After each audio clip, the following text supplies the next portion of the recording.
Alright, magandang araw po sa inyong lahat, mga kababayan, Batang Maynila to it's... mukhang desperado na itong si Senator Jinggoy Estrada.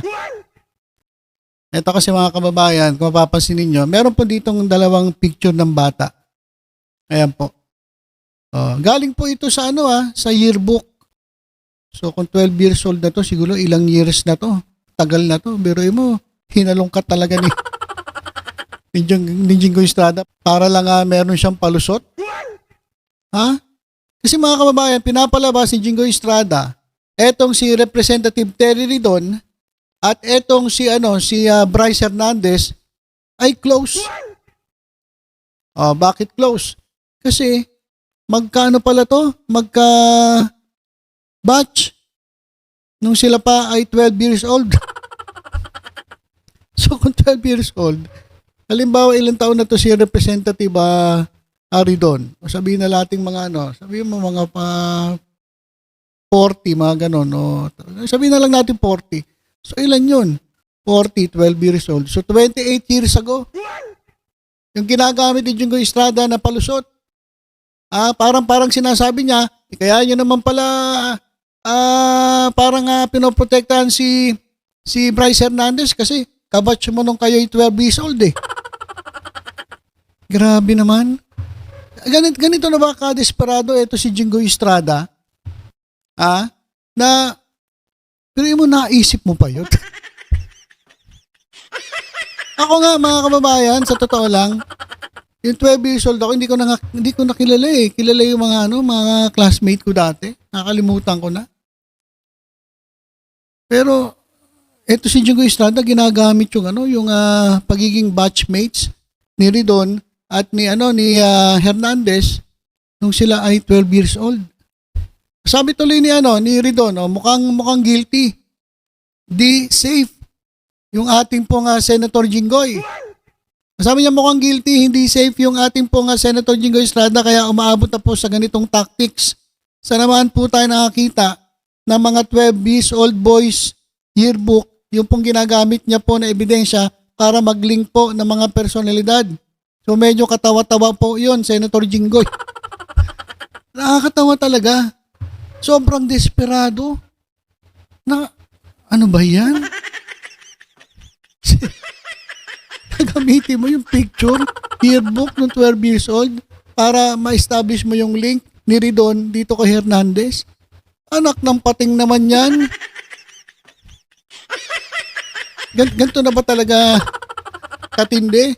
Eto nga mga ito makaiwas lang dun sa kanilang mga ginawang katarantaduhan sa bayan. Grabe. Eto mga kababayan, ito pa matindi. Kung hindi ako nag-aalala na kinabukasan, pagbukas ko ng dyaryo, makikita yung pangalan ko doon. And similarly, in this particular issue, pag ako po naturo, baka manghabol ako ng taga. Lilinisin ng Senate Blue Ribbon Committee ang sarili nitong hanay. Isang staff kasi ng mismong komite na nag-iimbestiga sa flood control scandal. Posibleng sangkot din. Kahapon, nadawit si Senador Jinggoy Estrada sa issue matapos akusahan ni dating DPWH Bulacan Assistant District Engineer Bryce Hernandez na may staff daw siyang gumagawa ng delivery of obligation para makatanggap ng kickback sa pondo. Tinukoy ito ni Hernandez na si Beng Ramos. Who is Beng Ramos? Staff of Senator Jinggoy Estrada po. This was a time na meron pong project na binigay si Boss Henry Alcantara kay Miss Beng Ramos through Miss Mina of WJ Construction. Pero ayon sa investigasyon ng opisina ni Estrada, mula 2004, wala naman silang staff na yun ang pangalan. Hindi rin daw siya authorized para gamitin ang pangalan ng senador. Yun pala, miyembro si Ramos ng Blue Ribbon Oversight Office Management na ex-girlfriend ng staff ni Estrada at hiniling na nila sa Senate Secretary na imbestigahan ito. Sabi ng bagong Blue Ribbon Committee Chair na si Senate President Pro Tempore Ping Lacson, mukhang kailangan na niyang gumawa ng internal cleansing sa komite, lalo na't nakatoka ito sa pag-iimbestiga ng misconduct sa gobyerno. Inirekomenda na rin ni Senate Minority Leader Alan Peter Cayetano na maglabas na ng partial committee reports tungkol sa anomalous flood control projects para hindi na raw makatakas ang sinumang sangkot dito. Ang point ko, Mr. President, is that kasi pagka yung klarong-klaro, na guilty or at least the evidence is overwhelming, that will also help us get direction. Pero kung hihintay natin ilan, paano kung ang involved dito, 1,000, 2,000, 5,000 tao, guguluhin lang po nila eh. Sa ngayon, nag-iipon ng ebidensya si Lacson na posible niya raw i-turn over sa mga otoridad para makapaghain na ng kaso. Okay, so pati pala itong Senado mga kababayan ay pinasok na po ng mga sindikato, ng mga anomalya na may kinalaman po sa flood control projects. Pati pala yung isang secretary ba ng Blue Ribbon Committee. Ayun pa ang ginamit para makapag-deliver ng kickback dun sa isang senador na miyembro ng Blue Ribbon Committee. Grabe, matindi na talaga ito. At ito pa, mga kababayan, dito mismo sa kapihan sa Senado ay meron pong inilabas na pasabog. Etong si Senator Ping Lacson. Kasabwat doon sa alleged kasabwat doon sa DPWH sa contractors, yung accountability direction is towards na doon sa mga lawmaker proponents. So are you going to, number one, open the records of the BICAM to know who are the proponents, and number two, will you be recommending cases against fellow lawmakers, whether senators or congressmen? We will always be guided by evidence. Kilala nyo naman ako, RJ. Kung masagasaan, masagasaan. Walang dapat santuin. Kasi kung meron tayo... Yari. Alam niyo kung hindi nagpalit ng liderato, walang tayong tanga na manonood at makakasaksi ng lokohan dyan sa Senado. Pero mga kababayan bigla pong nagpalit ng liderato. Tapos, yung pinalitan, sila pa yung lumalabas na involved dito sa mga anomalya sa flood control. O sabi ni Senator Ping Lacson, kung merong masagasaan, wala tayong sasantuhin. Kung congressman man yan, senator man yan, wala tayong sasantuhin. Bahala na kung sino masagasaan. Basta pagpapanagutin natin yan. Paktay na. Kaya meron marami ng kinakabahan dyan. Marami ng kinakabahan dyan sa Gedli. Desperado na nga Diba, biro mo, pati ba naman yung picture ng 12 years old? Ginamit para ma-link lang si Ridon at si Hernandez. Nakakatawa. Parang tanga. Anak ng tokwa. Ano ba yun? Ito. Basta wala. Bahala na kung sino masagasaan. Pagtatakpan, bakit pa tayo nag-iimbestiga?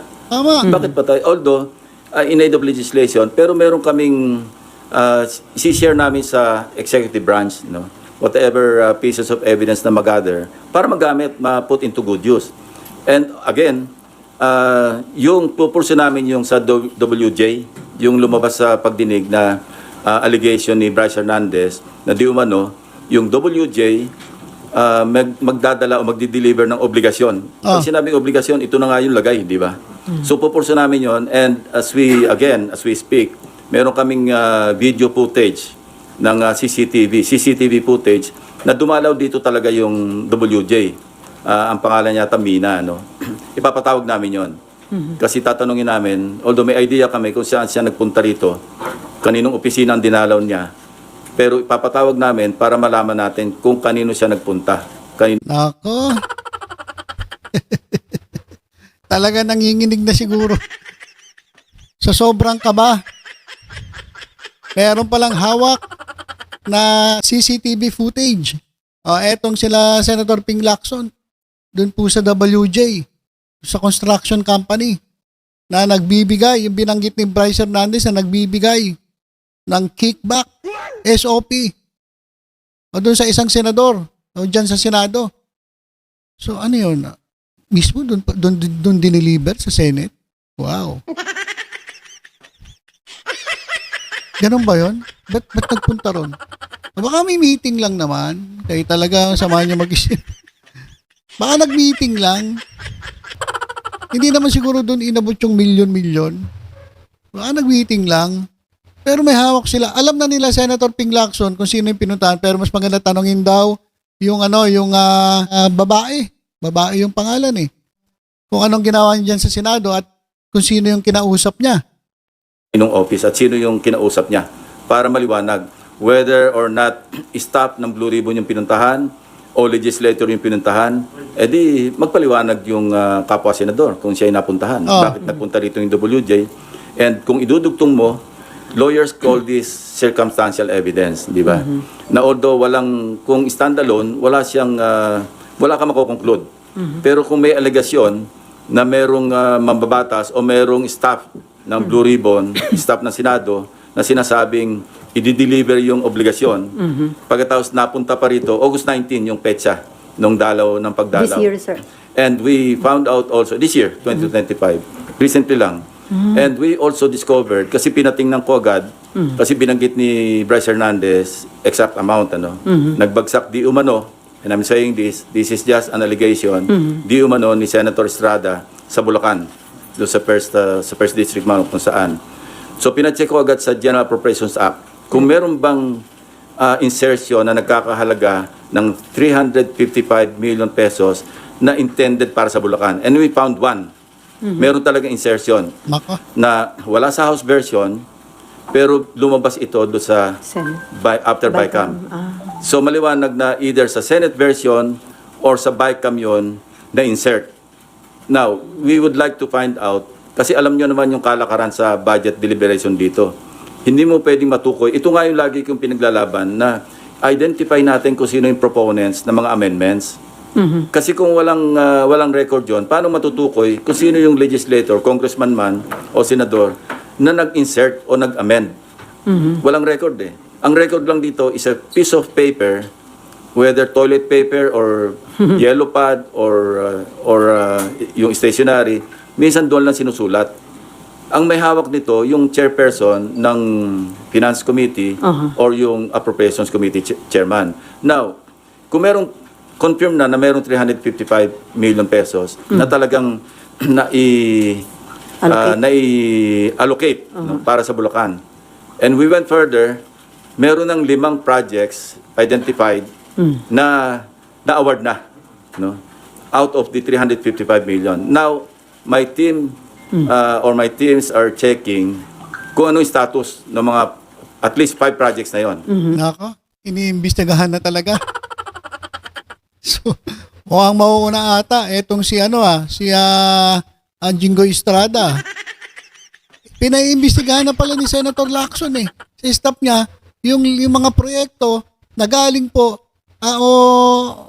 galing po doon sa allocation na 355 million ni Senator Jinggoy Estrada. Sabi ni Bryce Hernandez, 'di ba binanggit pa nga niya yung mga yung mga pangalan ng proyekto. So nakadetalye po yun doon. So meron ng 355 million, ngayon pinapapuntahan na ni Senator Lacson yung mga proyektong yun. Pinakita ko na yung isa, na-report din ng bilyonaryo, ghost project mga kababayan Wala pa yung phase 3. Wala, hindi pa naumpisahan. Pero dapat tapos na. So nako, patay ka. Senator Jinggoy Estrada. Iniimbestigahan na pala ni Ping Lacson etong si Jinggoy Estrada. Na hindi pa namin alam yung amount. Madali makita yon kasi nasa website naman ng DPWH. At titingnan namin sa ground ano yung status kasi baka pareho noong sa SIMS at saka sa IM na isang litrato lang yung ginamit na hindi gumagalaw yung dalawang tao, no? So titingnan natin yung kasi kung gano'n ang pattern sa First District Engineering Office ng Bulacan, posible na gano'n din ang ginawa dito kasi hindi pa naman sila nabubuko ng Mayo Di ba? Ngayon lang naglabasan ito. Kung magre-remedyo naman sila, kaya I'm free to announce it to you, hindi nila kayang gawin yung, kung halimbawa naghahabol sila, subukan nila yung 2 days na makasingil sila ng 46%. No? Hindi kaya yon physically. That's a physical impossibility. So maghabol man sila, kaya naming unahan, nga, kung ganun din ang pattern. Okay, so ayan mga kababayan, narinig mismo natin sa bibig ni Senator Ping Lacson na yung 355 million na binanggit ni Bryce Hernandez na inilabas ni Jinggoy Estrada. Di umano na proyekto dyan sa Bulacan, yun na, pinapupuntahan na. Check na kung totoo. Kung ano na status. Nagawa ba? ginagawa pa lang, yung bayad ba, nabayaran na ba? Iba pa po yun dun sa dun sa 30%. Kasi sabi ni Bryce Hernandez, bago pa nabigay yung proyekto na syempre nakakolekta na yung 30% dun sa 355. So 106.5 million yun. At titingnan nila kung ano yung status ng proyekto. Kung palpak ang proyekto, yari. Nako. Kaya desperado na po etong si Senator Jinggoy, pati ba naman yung picture ng 12 years old ginagamit para makapag-establish ng link dito kay Ridon at dito kay Hernandez. Nakakatawa. Nakakatawa mga kababayan. Nakakatawa na nakakabwisit. Talaga mapapamura ka sa katarantaduhan na itong ilang mga opisyalis ng ating gobyerno na parang hindi na dadala. No, walang kadala-dala.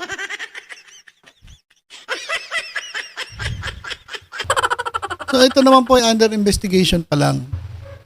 Pero wala po kasing usok kung walang apoy. Di ba?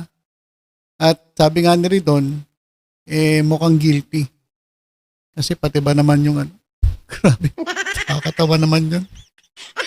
Para lang may mapakitang link. Kaya kinakampihan si Hernandez ni Ridon, dahil close daw. Close it yung dalawa. 12 years old pa yung picture. So ilang years? 28 years ago. Kung 40 sila. Parang tanga lang. So ayan mga kababayan, ang update natin. Abangan natin kung ano na naman ang sasabihin neto ni Jinggoy Estrada. Mukhang maiipit dito itong ating senator. So ayun lang po muna. Tutok-tutok lang po dito sa Batang Manila. To sa iba pang updates. Ingat po tayong lahat. God bless po.